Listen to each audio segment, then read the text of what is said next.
Hello people, good morning, welcome to Living It Up Raw. Welcome to the beautiful city of Los Angeles in California. What a setting to test the all-new Royal Enfield Shotgun 650. There's so much to talk about here. There are a lot of questions in terms of what exactly is the Shotgun 650. And to answer that question, we have to go a little bit in history. Not too long ago, just a few years, this is when Royal Enfield were obviously very kicked at the success of their new 650 Twins platform, and they were just wondering what else we can do with it. And the next thing that happened was the RE designers got a free hand to try something new, which was the SG650 concept, which they unveiled at EICMA a few years ago. And that was met with such fantastic reception that it essentially allowed Royal Enfield to confidently take the plunge and give us the Shotgun 650. It doesn't really belong to any specific genre per se. It's a mix, in the sense it's a cruiser which is designed to give you the feel of a roadster. So even though it is heavily based on the Super Meteor 650, for example, the chassis, the engine, the brakes, the forks have the same travel but have a shorter fork design. Even the shock, for that matter, is again short but has about 10 mm more travel and different spring rates. But then when you step back, you can see clearly that this is a very different motorcycle compared to the Super Meteor. From its distinctive design, that's quite obvious, made even more apparent with the floating seat that we have here. And I really love how, of course, you have the provision of a rear seat and a tray for the rear seat, but you can very easily take it out and make the motorcycle look this beautiful, which I love, which I absolutely love. From close quarters, you also realize that the wheelbase is a whole lot shorter because this has a much sharper rake and trail. And the biggest difference, of course, is the fact that you have 18-inch front and a 17-inch rear, which is what makes it very, very different from the Super Meteor. Also, in terms of the rider's triangle, you see you have mid-position pegs, you have the floating seat as I mentioned, and also the handlebar is not as upright, it's flatter compared to the Super Meteor. So you have a small cant when you're riding the motorcycle, slightly sportier. Despite all of these changes, the weight is pretty much the same. This is 240 kgs, just about a kg less than the Super Meteor. Also, the seat height now, with the aggressive rake and trail, has gone up to I think 795 millimeters. So it's not as low as it is on the Super Meteor, but still quite accessible. Moving it around in the parking lot is not going to be the easiest of affairs because it is still quite heavy at 240 kgs. But yeah, when you're moving, as we experienced it even on the Super Meteor, it just seems to shed all of that weight. You don't really feel it. In terms of ergonomics, I think it fits me really well. I'm 5'11".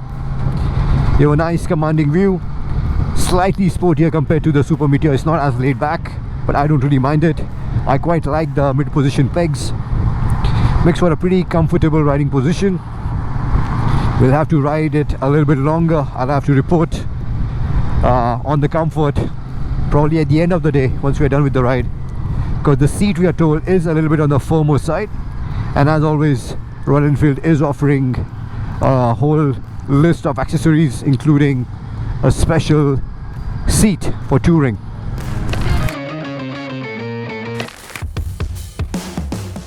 In terms of the state of tune, this is exactly the same as the Super Meteor. Has the same gear ratios, the same final drive, other than the small changes they've made in regards to the new wheel sizes. Alright, finally we have some breathing room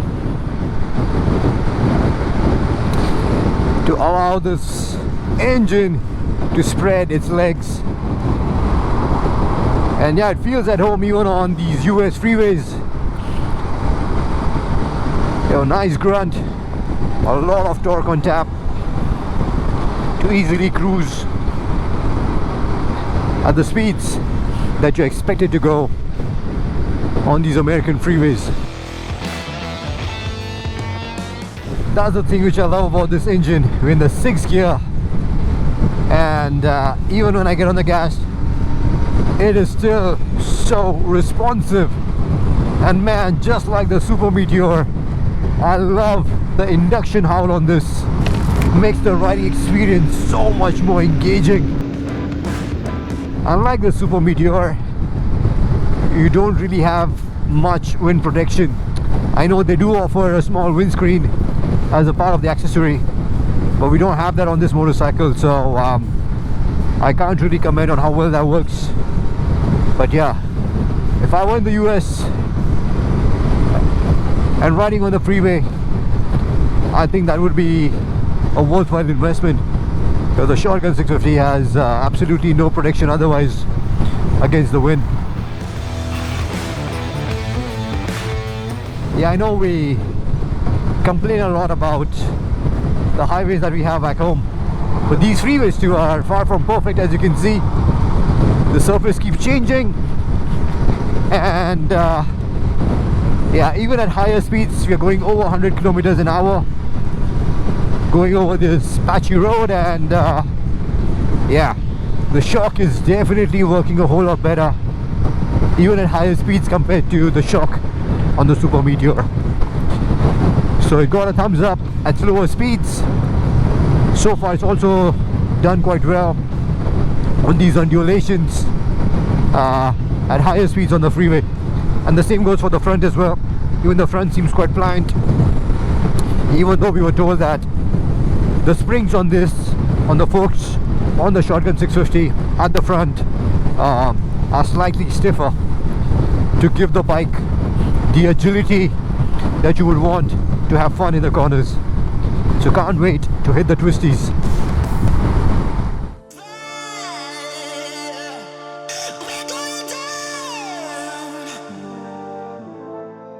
So we're up here in the twisties, and the road has pretty much stayed the same.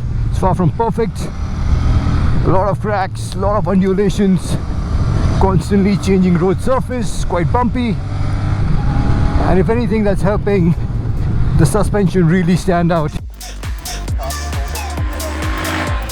Because to be honest, I'm barely feeling any of this. And at the same time, as you can see, this handles really well. So in terms of a balance between sporty riding and plush ride quality, this is exactly what even the Super Meteor should have been. But I'm glad they have taken our feedback and implemented all of that feedback onto the Shotgun, and you can see the difference it's making. With the slightly stiffer springs at the front,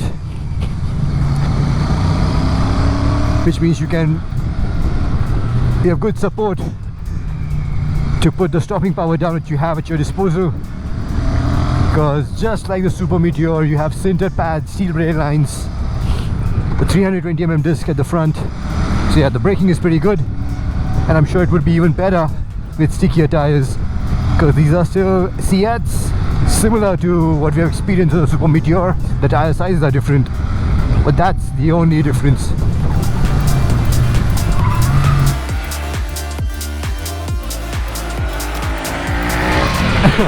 And that's the bad thing about a motorcycle with really good suspension, that when you start pushing, you start grazing the pegs too quickly.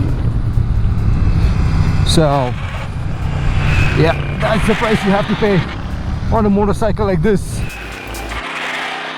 Even though the chassis, the suspension, the brakes urge you to go fast, at the end of the day it's a cruiser, and there's only so much lean that you have at your disposal.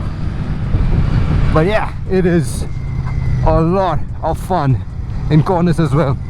The only thing I would do, the only thing I feel is the rebound damping at the front can be slower. That's not as much of a problem here in fast stuff, the fast corners. But in the morning when we were riding in downtown LA, that's where I felt the bike was not as willing to turn, was always wanting to stand up and run wide, and that very well could have been done for allowing this plush ride quality. But I still feel a little bit of rebound damping will also help reduce the steering input that you require at slower speeds. But to put things into perspective, I would definitely pick this over the Interceptor or even the Conti GT for that matter to have fun in the corners, because suspension setup is definitely better, and that's saying something on a motorcycle that weighs 240 kgs. The Shotgun has been quite a revelation here. So yeah, once you're done having fun and just want to sit back and cruise, one thing that you got to keep in mind is, as comfortable as this is, and also the seat thus far, even though it's on the firmer side, has been fantastic. No butt aches, nothing thus far. What you gotta keep in mind is this one has a smaller tank compared to the Super Meteor. This one is only, I think, 13.7 liters, and even if you take into account the fuel economy which Royal Enfield themselves have given, it's 22 kilometers per liter. So yeah, yes, you can tour on this and it will be quite comfortable if you can manage the wind blast, but just brace yourself for a decent number of fuel stops. I clearly cannot talk about heat, because the weather is as perfect as it can be. Nice, sunny, dry, and there's a cool breeze. In fact, I'm wearing a hoodie inside my leather jacket and still feeling kind of cold. So we'll have to wait till we ride this in India to comment on the heat. But as we're already familiar with having ridden the Super Meteor or the Interceptor in the city, this is gonna be similar. It does heat up, especially in stop and go traffic, but it's not too bad.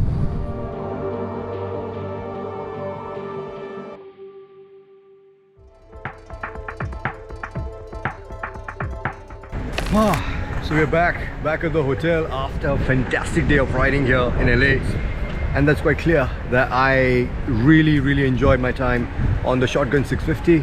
I think it's really well sorted. I did not expect to have that much fun, especially in the canyon roads on a bike like this, which is a mix between a cruiser and a roadster. But I think it does both of those jobs really well. And in terms of where exactly does it stack in the Royal Enfield lineup, I think it's quite clear, because the audience for the Super Meteor for cruisers is quite different. For that matter, even for people who buy the GT 650, they're looking for something quite sporty, more committed, cafe racers, to be honest. So you have those.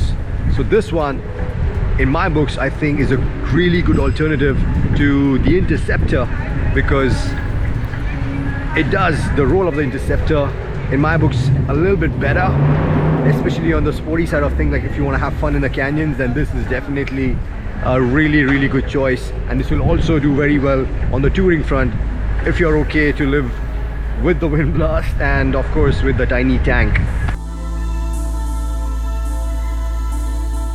I think that will hold true for the pricing as well. In my books, my estimate would be that this would be priced closer to the Interceptor and the GT rather than the Super Meteor. Or at least that is what I'm hoping for. But as a motorcycle, this is a big step up in every possible way. I mean, in terms of the Super Meteor, this is definitely more comfortable. The rear shock is much more compliant. I really hope that the next iteration of the Super Meteor gets a similar kind of shock. And also in terms of handling, in terms of riding dynamics, this is, in my books at least, even better than the GT 650.